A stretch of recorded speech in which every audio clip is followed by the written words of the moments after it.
manuprāt, šī dziesma ir tā, kuru ģitārists varētu vēlēties iemācīties. Mēs lēnā garā par to parunāsim, kā šo muziku nospēlēt un kādas lietas mums ir jāiemācās, lai viss izdotos labi. Es mēģināšu nospēlēt šobrīd vienkārši šo muziku. Es esmu izveidojis instrumentālu versiju, ievadiņš un viens pilns pantiņš.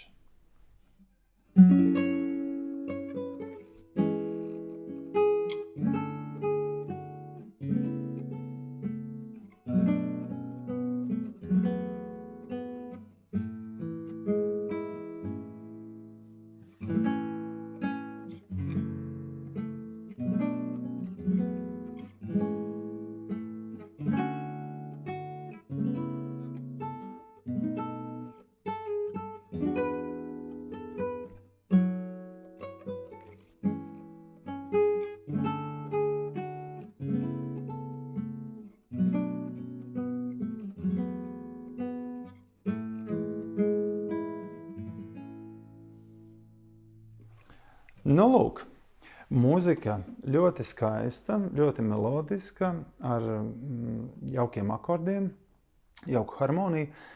Un lēnā garā mums būtu jāsāk saprast, kā vispār ģitārists var mūziku veidot.